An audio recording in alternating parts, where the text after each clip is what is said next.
All right, everyone, good morning. Happy Championship Sunday.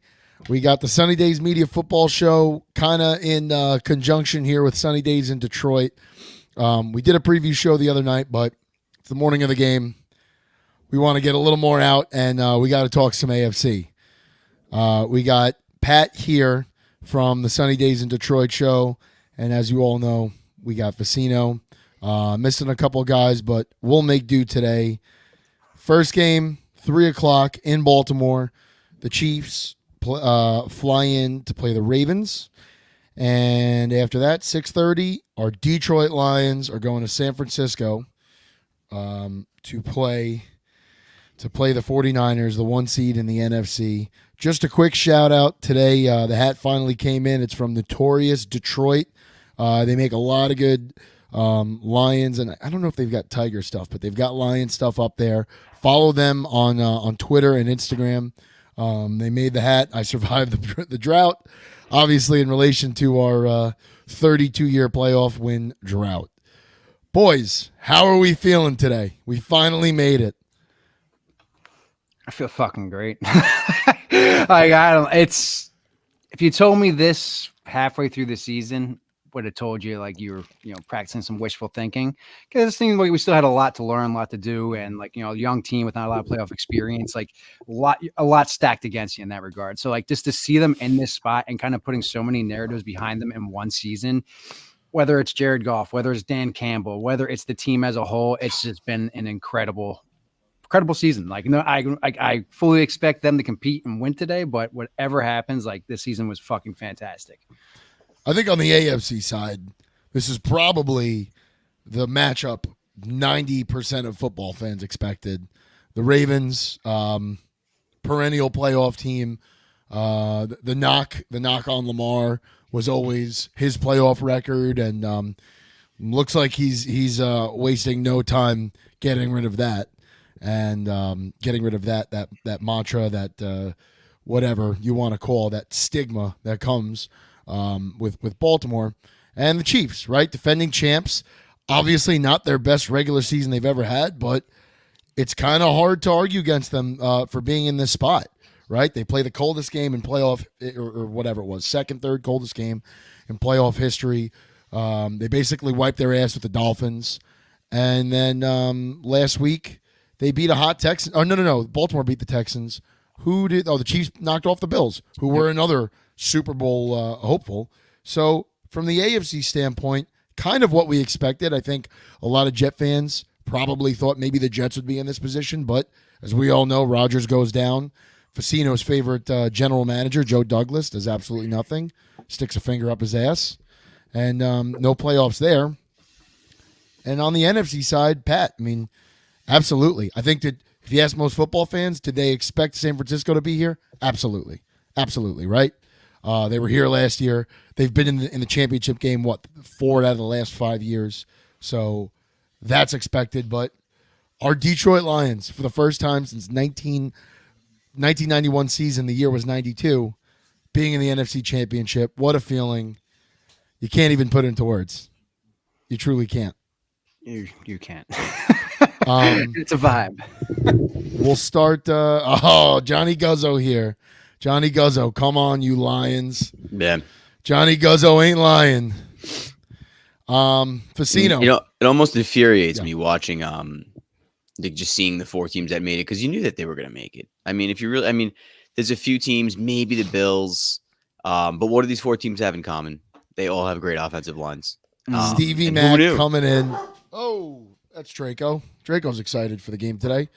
That's Stevie Mack coming in once again. It's going to be another year of the 49ers not making the Super Bowl. Stevie Mack, from your lips to God's ears. And I'm going to get my dog downstairs.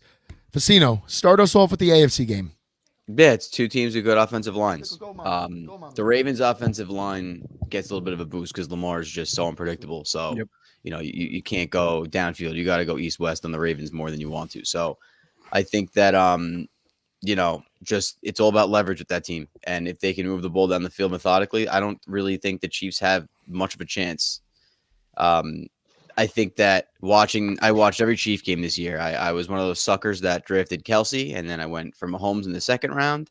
And I watch these guys, have problems in the red zone, playing down to other opponents, losing games, which they really haven't done. I mean, they lost like 6 games this year. That's got to be the most Mahomes has ever lost in a season. So I don't think the Chiefs are all that. I think that they have made some noise in the playoffs because the Bills are frauds. Although they're a good team, they're still the Bills, and they haven't been able to wash that stench off that they've had for the last 30 years. So, the Chiefs got past who they had to get past. They played Tua Tagovailoa in a basically an impossible game for him to win with his abilities. And now they're here, and I'm very ready and excited for them to get their asses kicked because nobody deserves this more than Lamar Jackson. Nobody.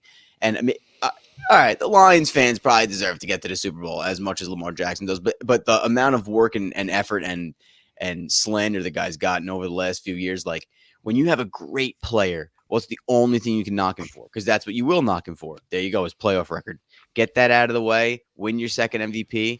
And all of a sudden, all the haters, now they have to concede the fact that you were a Hall of Famer before 30 years old. Not many players can say that. So, Lamar Jackson's playing for legacy right now. And, Mahomes already has that. And sometimes, just like I think the Lions will do, I think sometimes the hungrier team just comes out faster. And that's a great defense in Baltimore. So I think they'll be able to hold an early lead that they get. And I'm always wrong about everything, so I'm sure it will go the opposite. But I really fully expect the Ravens to win this game handedly. I'm with you. I have this weird. I hate to be this fucking guy. I'm with you. The Ravens are better. Lamar right now is better than Pat Mahomes. He's playing better than Pat Mahomes. I don't think he's a better quarterback, but I think he's playing better than Pat. I hate to be this guy because it provides no insight, but goddamn does the league want Taylor Swift and the Chiefs on its biggest stage, on its most watched event. And you know that. And you know the way the Chiefs are and the way Pat and that whole team gets every single call they want. I don't think the Chiefs are winning. I'm not saying that, but is it really going to shock us? Is it really going to shock anyone listening, anyone watching, anyone on this podcast right now? Is it going to shock us if this game comes down to the last 30 seconds with the ball in Pat Mahomes' hand and there's a crazy flag on the 5-yard line or something like that? Would that shock? I hate to be this guy, but am I wrong? Am I wrong, Facino? No, you're not wrong. And that's one of the things I'm really holding out hope for, because this has been a very fugazi year. They legalized gambling 2 years ago. It's getting absurd. I think that every call at this point should be going up to the booth. I don't think a minute of my time or 35 seconds of my time is gonna piss me off that much. There's really not that much action in a football game either. What's an extra 30 seconds? Just go get the fucking call right. Go get the pass interferences right. Get the holdings right. New York, there's always a consensus of what the right call is. At the end of the day, there should be 50 people in New York to get to watch a video that you don't even have to be an expert. Be a fan. Let me know what you think that play should be called as, because I think the fans on the couch, the majority is always the correct call. And they just missed the boat on this this has been happening for 30 years. As soon as they put replay in, it needs to be taken care of immediately and as efficiently and accurately as possible. They don't want to fix it, period. Because you go back to the Lions game in Dallas, there's so many more impressions, conversations, and media insights happening when bad calls happen, and they want the human error. They'll never fix it. They don't want to fix it. We're in 2024. If they wanted to, they could have done it 15 years ago with technology. They chose just put a little whatever inside the ball, problem solved. They don't want to do it. As a Lions fan, I'm convinced of it, seeing so many gaffes in play calling or refereeing over the years. And I just don't see them ever fixing it whatsoever. I wish they did, because I'm with you. I'll take the extra time. That's extra ad revenue in their pockets with a longer game. I'd be happy to sit back and watch an extra half hour of my game to make sure all the calls were done right. But I think for my social media era, they just don't want it to happen. That is fair. Any ratings are good ratings, or whatever they call whatever the saying is. But all media is good or something like that. Say I am with it though. I think the Ravens are going to handily win this game. I just think it's a matchup nightmare for the Chiefs personally. What is the spread on this game? I think 4.5 last I saw it. Like I Yeah, just it's look going at up it for the like Ravens. I'm looking at so Tony's out, right? So like they don't have a great receiving core. Rashee Rice is like obviously come along huge throughout the season. So they got a weapon there and Kelsey. I look at what Hamilton's doing and how they might be able to do a lot of things to stop Kelsey, a huge safety sitting back there, paying more attention to him, and then just force Mahomes to essentially beat you with less than receivers against your defense. I think that's a matchup nightmare for the Chiefs. And then on the offensive side or the offensive side of the ball, like you just said, and it was like Lamar Jackson, you can't. If the pass isn't there, he run the ball. He showed it last week. They were having trouble the whole first half, and then he just went and took the game over. Like that's what a guy like him can do, and what makes him in a special category. And I know Mahomes is there too, but Mahomes I think has much less to work with than Lamar. And I don't think the gap, maybe as a pure thrower, it's a little bit of a gap between those two. But I think just as what they can achieve isn't that big of a gap, personally. Yeah, everybody always. Oh, go, man. No, go ahead. No, I just think it's funny. Everybody hates on Lamar. I don't get it. I just don't get it. Dude, he gets people open because of his legs. He doesn't have to make the best throw. It's backwards thinking when people are like that when they dilute a quarterback down to purely if they throw from the pocket. Like that's not a quarterback now. It's changed. The game has changed, and like you got to either get with the times or get off the train. I think I'm with you. I think the Ravens win this. Selfishly, I kind of want the Chiefs because if the Lions win, we line up much better against the Chiefs than we do against the Ravens. The Lions have no answer still today to a mobile quarterback. I mean, the defense has played much better over the past couple of weeks, but like, and listen, you never know. I mean, there's that week, there's that bye week in between, so you never know what happens. But like, the Ravens petrify me. The Chiefs are not as scary as they've been. I mean, they're getting the job done in the playoffs right now, but they're not as scary as they've been.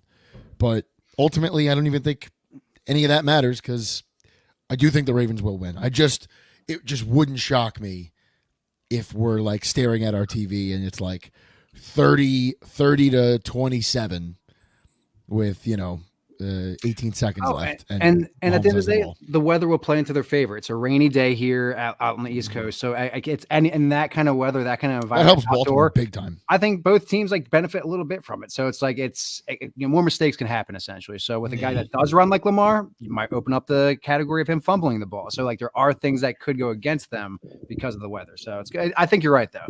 Would not be surprised if this is a field goal game with the Chiefs having the ball driving downfield to end the game. I don't know. And the sad part is the camera's going to be on Taylor more than it's going to be on the Chiefs offense. Yeah.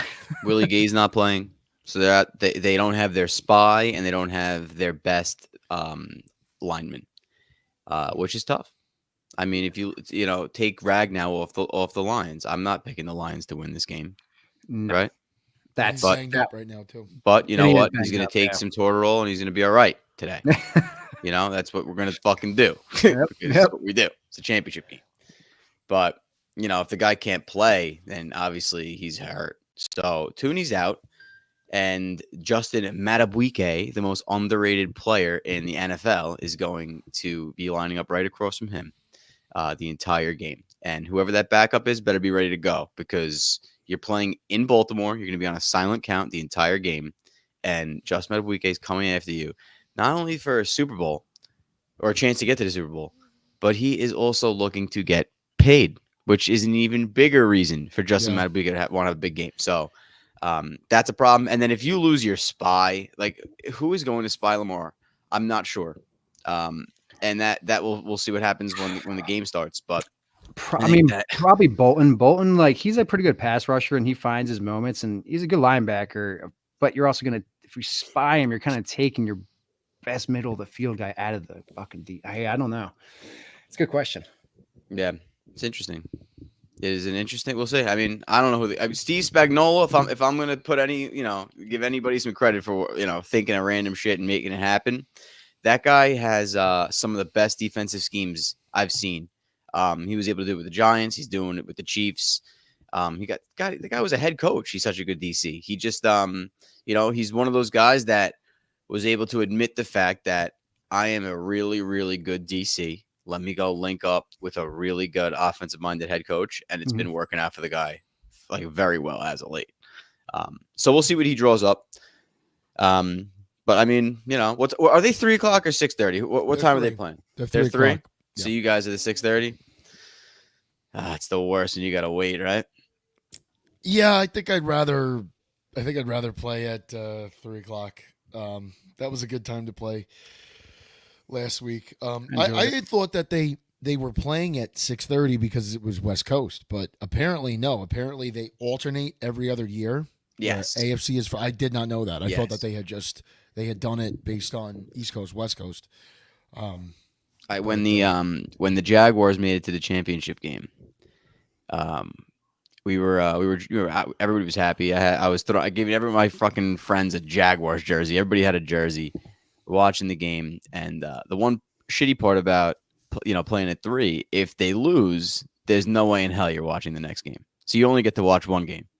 I remember just blacking out and waking up on Monday after that Jaguars loss. So I hope that doesn't happen to the Lions. But I do hope you black out if they can't get past the 49ers, because I'm going to be fucking pissed. I'm going to be pissed. I think I'm blacking out regardless. Might as well just black out.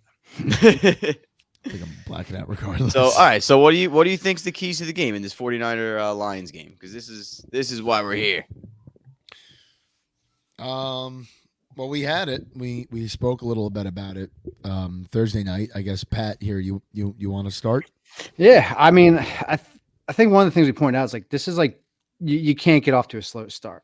I think if someone jumps out to lead whatever team it is, they're probably going to hold it and win the game. So if you see either one of these teams jump out to a 13-0, I just don't see. They both have good defenses in the red zone, so early scoring I think is going to be detrimental to see how the rest of this game goes. I think for the Lions' offensive side of the ball, I was watching some couple analysts like put out some I can't remember who exactly it was, but they're showing like the San Francisco really disguises blitzes well. Something I wasn't really too aware of. I don't watch them every week. And I think that's going to be something interesting when you're like thinking about Jared Goff and like how they kind of like to know where you're going with the ball before the snap happens. So like identifying how the defense is scheming and I guess like looking at the film of like to know when they're disguising something and dropping back in the coverage and not letting them like catch them essentially, I think is gonna be a big key in this. And stopping the run, stop McCaffrey. You can stop this offense. And that's really all it comes down to. I don't remember what I said my key was Thursday, but in relation to what you just said, kind of gets me thinking. I think the key to winning this game, you're going to put the ball in Jared's hands a lot. Like you're going to have to throw for a lot of yards today, but kind of just the same of what I've said in a lot of these big games. Like you've got an elite run game, use it. You've got to pound these guys. You've got to pound them up the middle. And you've got to do everything you can to keep, especially a blitz-happy defense like San Francisco, you've got to find every way possible to keep them as honest as possible. And the only way you do that is by running the ball. Even if you're not getting your typical 7, 8, 9-yard gains out of Montgomery and Gibbs, you cannot abandon the run game today. Nope. I don't care what the run game looks like. You can't abandon it. Unless you literally are playing catch-up, and at that point, you're really not in a good position, so I don't want to see that. You got to keep them honest. You have to. It's the only way you're going to wear away that D-line, and it's the only way you're going to get guys like Amon-Ra and Jameson the ball as much as you want to get them the ball. If you're pass-happy, against a defense like this, you're going to turn it over. That's just what it is. I don't care if it's Dan Marino back there, if it's Lamar Jackson. I don't care who it is. If you're trying to throw 50 times a game against the San Francisco defense, you're going to turn it over. You try to throw 50 times against most defenses, you're going to turn it over. So that's what I want to see. I really, really, really want to see an emphasis on the run game. And offensively, am I concerned about Debo? Yeah, but I'm more concerned about McCaffrey. Debo's hurt. I know he's good to go, but a couple big shots from C.J. Gardner-Johnson and Kirby Joseph and all those guys back there that are banging. Like, I think Debo is going to think twice a little today. But Christian McCaffrey is to me, the real threat. You've got to shut him down or limit him. And I think kind of this can't be a game where he has 6.3 a carry. Not to cut you off. This cannot be one of those games. I think just what you're saying, I think is spot on, though. I think having Debo in this game gives Christian McCaffrey more room, even if they don't go to him at all, even if he's out there for a decoy all day, just to give Christian McCaffrey that slightest bit of extra breathing room. that could be all it is. You might see him get it once or twice all game and just kind of sitting as a decoy, so all the focus isn't sitting on Christian McCaffrey, which would be probably a welcomed like a welcome decoy for any team that doesn't plan to actually use the guy just to open up your best player. And like we'll see what happens. But it's gonna be interesting. I don't know. Casino. If I think that the Niners would be putting their tail between their legs if you really, really commit to the run. I really do. I think you have some pass rushers there. But I think a lot of these teams too this year notice that the way that you run is not through the tackles. You run with your center and your guard, and your center's leading you to the play. Your centers are getting up to the second level and blocking these linebackers. And all these linebackers nowadays are they're all 20, 30 pounds lighter. They're the faster of linebackers have ever been. And they're trying to get east-west. If you can go downhill and run the ball down these guys' throats, they will not have an answer for it. I don't think that they will. And I could definitely see them. And we've seen it in the past in some other games, game plan, right? Where's Gibbs for the first like quarter and a half, to like half of a game, essentially. I could see them doing some of the same thing today, just punching Montgomery down their throats and just getting them on their toes with the run game. Maybe like just weakening them a little, beating them down a little bit, and then push a fresh Gibbs in there for the second half to really take it home. I've seen that exact model happen a couple times throughout this season, and it definitely worked. So like I can see the same exact thing happen today. And like I think you're right. That is how you win. Like I really want to see Ben Johnson prioritize first downs today. It's fun to take your shots down the field. All that's good, but you can't afford wasted possessions against the San Francisco 49ers. Every possession needs to be constructive. Even if you punt, it still has to be a constructive possession that you learn something on and you go back to like, okay, this works. We could keep doing this. That, not so much. You can't leave points on the board today. You really can't. I mean, yes, you got to go forward on fourth. You got to pick your spots, but you cannot leave points on the board today. You're in the red zone. If you have to be conservative with it, be conservative with it. Don't turn it over. Get your field goals in. And I almost kind of think a little, which this is what they've done what you said, Pat, where you see Monty first half and then you see a lot more Gibbs second. I almost want to see a bit of a reverse today. I want to see Monty be the closer.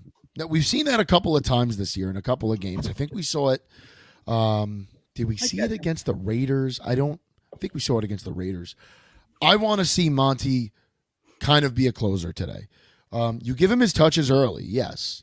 But late in the game, when that defense is exhausted, I want 7 to 11 more carries out of Montgomery to just keep pounding them and pounding them and pounding them, because I've said it in the past and I stick true to this. I believe in this. The most demoralizing thing you could do to a defense is run the ball down their throat. Yep. You're taking the man card away from them. That hurts, right? When someone's doing something to you, you know what they're running and you've got no answer for it because your body will not allow you to. And that's what Montgomery is. I mean, we saw that with Derrick Henry. Why were the Tennessee Titans, and I think Mike Vrabel's a great coach, but why were the Tennessee Titans so effective 4, 5, 6 years ago? Because when everybody was doing what you were saying, Facino, transitioning from those 250-pound linebackers to 230-pound linebackers, almost hybrid safety type guys, there was no answer for a 6'2", 255-pound running back freight train coming up the middle. There was no answer for that. Ryan Tannehill wasn't a good quarterback. They didn't have great receivers to throw to, but it was a bowling ball of a man coming down the field, and the other team had no answer. And that's how they beat the Ravens years ago. I think that was 2021. That's how they beat the Ravens in the playoffs. 2020 or 2021, one of those 2 years. It was the Derrick Henry show in the second half, and there was no answer for it. That's what I want to see out of Montgomery. Yeah. That's your chance to win, because the Niners could sling it just as well as we can. I mean, they got weapons. We got weapons, but they got weapons too. Ayuk, Samuel, George Kittle and Sam Laporta. This is the tight end show today, right? These are the two best tight ends in football going toe-to-toe. You're right. And I think there is something to be said about like the punishing nature of a runner like Montgomery at the end of a game versus like because Gibbs can break tackles, but it's more of like an elusive nature where he just doesn't let him get a hold of him. And Montgomery's more like, I'm going to run directly at you, break the tackle, continue running. And I think you're right. There is something to be said about doing that when the other team's a little tired and you just want to kind of like continue demoralizing them. So I'm with you there. I like that. The big 20-yard gains from Gibbs are great and they're crucial. Of course. I mean, you saw last week, 3rd and 2 on like the 35, and he scores. Like that's the type of shit no one can do, and that's so important. But it's also important to get those 3-4 yards of carry out of Montgomery, just to and make sure you run it right at Warner. And I don't care if he gets the tackle; you're already 4 yards down the field. You got your yards, right? Lay your hits in on Warner. Lay your hits in on and run the ball. Run the ball right at Joey Bosa. Run the ball right at these guys. What did you do last week? 4th and 2 on the goal line when everyone 4th and goal from the 2, right? Red zone. Everyone thinks you should be kicking. What do? You run the ball at Vita Vea, 350-pound Vita Vea with your 3rd string running back. And you literally tell the Buccaneers, what are you going to do about it? We just gave it to the 3rd string guy. What the fuck are you going to do about it? Because that's your best run stuffer. And you can't do a thing. That's what you need to do to these guys. Run it at their best players. Demoralize the defense. Make them start to question who they are as men. I thought that was such a genius play too. That was an accident. I don't know if you realize that, right? You know that was an accident. Really? That was supposed to be Montgomery's ball, and for some reason, what, did he need a breath? Personnel got mixed up, and Craig Reynolds ran on the field, and I guess Monty didn't stop him. And Amon-Ra St. Brown said he figured it out he was going in motion, and he turns around. He knew it was a run play. He turns around and he goes, Monty and Gibbs don't wear white cleats. Who is that? And then he sees in the end zone, Reynolds celebrating. So that's what you want to see today. Yeah. No, but that's the whole the encompassing factor of Ben Johnson is that he's very good at keeping you on your toes. And look, no matter what, if the 3rd string running back's in, you're taking you're exhaling a little bit and being like, oh, all right, it might be a pass. They're not running here. it. Exactly. And as soon as they put him in, I was like, they're gonna run it. And they did. But hey, look, there's nothing you can do. Human nature, the 3rd best guy comes in, you're probably not going to be playing that run as hard. And you're trying to look for the trick play. And this you're gonna see a clip on loaded today with Ben, because I mean if you watch a lot of Lions games, you'll see like he'll run a play the same way since like 2022. Just to set it up for that one time in a game. And he did it against the Packers with Amon-Ra St. Brown. They ran the same route, same play all the time. Every time they played him, every time you look on the tape, it's the same exact thing. And he does like a stop and go rather than kind of sit on the button hook. He just goes, and the guy he tried to jump the route because it's what they saw on film 1,000 times. And they changed it just slightly to open up this one play at this one moment. So Ben, I think, is going to have some of those wrinkles in his general play calling and like not trick plays, but like kind of slight changes that the defense won't expect. And that could be the difference today as well, because I think they really got to protect the interior.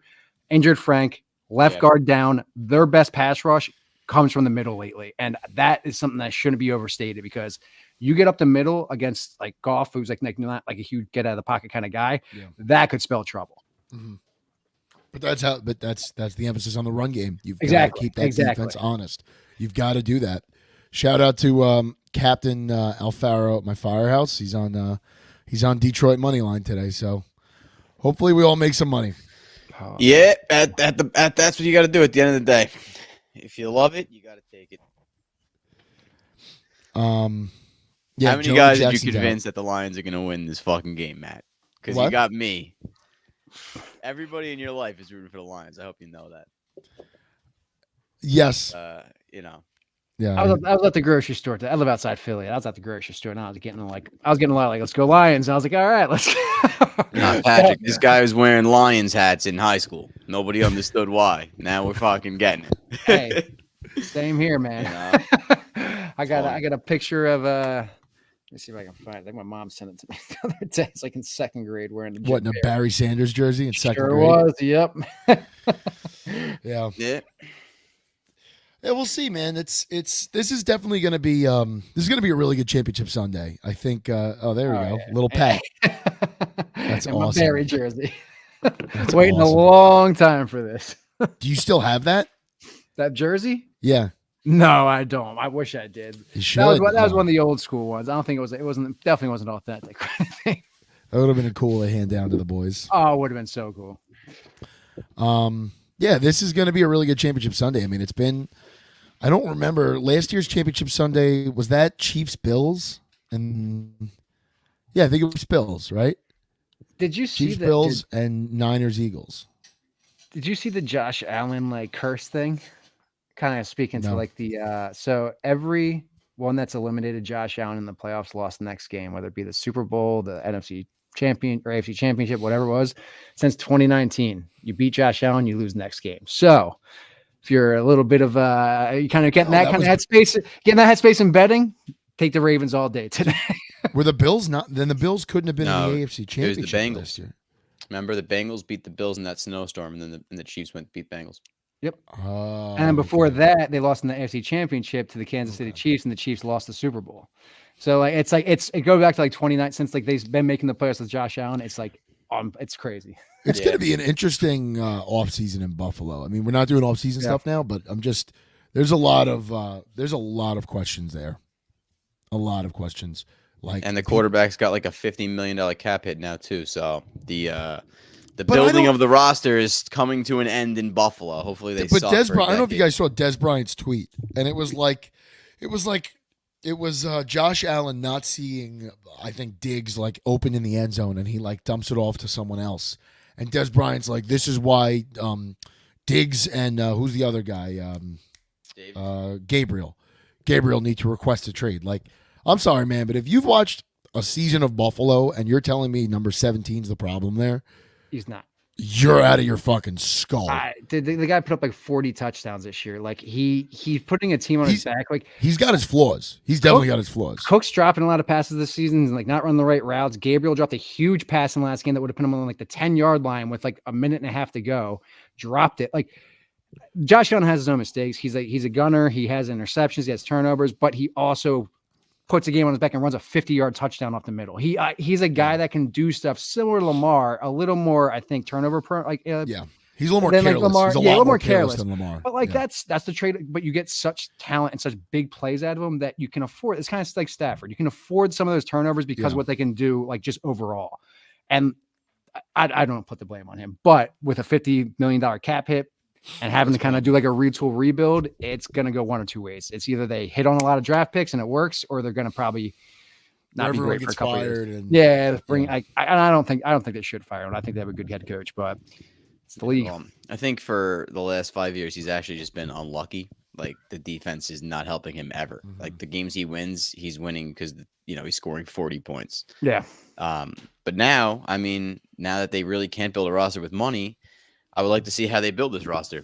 I mean, they did waste a lot of money with Von Miller, so they could have not had him and added a few other guys to make the team better this year. But this team wasn't going to win anything this year, and now it's going to be. That was a really dumb contract. That Von Miller contract was like that made no sense. He's out of his prime. You're paying him like he's a prime pass rusher. Unless you're like Aaron Donalds of the world and like the Tom Brady's, you should not be getting huge contracts like in your mid 30s. I don't care what position you play, quarterback, anything else. Like once you hit like that 32, 33 mark, there should be a huge drop off in your contract. If you haven't been like elite in for like the last 5 years straight at your position, it should not be a big contract. Quarterbacks, kickers, and punters, you could be a little different on, especially just the way that the game protects all three of those positions. But like, everybody else that's getting lit up every play, like, no, not a shot. You're not getting a multi-year deal in your 30s. I just look at it like mental acuity. I think just losing a quarter second of like processing in this game is the difference between being good and bad. So I look at it like, I don't care what position you play. Like we can talk, some quarterbacks are not playing in their 40s, but guess what? 98% of them are. So like there's something to be said that there is a clear drop off in quality after a certain point, but quarterbacks are definitely probably more like the later 30s than like the early 30s, but we'll see. We have anything else here today, boys? This is an excitement day. Yeah, it's going to be a good day I actually got UConn basketball at 12. They're the number 1 team in the country. I don't know if you guys watch college basketball, but that'll be fun before the games. And then my My wife's from Syracuse, so we go orange in this household. Oh, I'm sorry about that. Yeah. Haven't been winning lately. Been a rough few years. Yeah. It's been like a rough Hopefully it decade comes for around. Syracuse You know, basketball, and it might have been me. Once I came into the picture, they started sucking. So maybe Well, they it's were in the something I Big did. East, right, for a long time. Yeah. And they should go back. I don't think that the rivalries are the same in the ACC, and I think that basketball is better in the Big East. They would become. It would be more fun to watch Syracuse if they got to play teams like Seton Hall and UConn and Providence, like they always have. Agreed. You know, St. John's would be awesome. But yeah, no, it's going to be great. And after this game, hopefully you guys win. You get one more week, go to the Super Bowl, and then it's draft time. Because I've been in draft mode for about. I've been in draft mode since they put Tim Boyle in. So I've been looking at these guys since October. I'll tell you this: it's even no matter how good the Lions are doing, like I think every Lions fan has a certain propensity of being a draft expert to a degree because we've been invested in it by like week 12 for like the last 30 years. Yeah. So I'm always ear to the ground when it comes to draft, just because I think I've unintentionally been trained that way. So I'm super excited, but I haven't thought nearly as much about it as I had in the past. So like I could tell you some like maybe the top QB prospects, but outside of that. Aside from some cool name guys like Kool-Aid, like I don't know a ton of guys until I start looking at stuff after. Super I have Bowl. not done my homework on anything draft. Yeah, it's going to be post Super Bowl for me, and that's Yeah. all. I'm worried about the here now today. I'll get you guys up to speed. Don't worry. Up to speed on All it. right. All right, everyone. Thank you for tuning in. Championship Sunday, I guess we'll probably do at some point this week. We'll have plenty of time, so we'll do a post game. Maybe we'll combine this again, depending on the numbers, and we'll see you all next week. Let's go Lions. Oh wait, we forgot to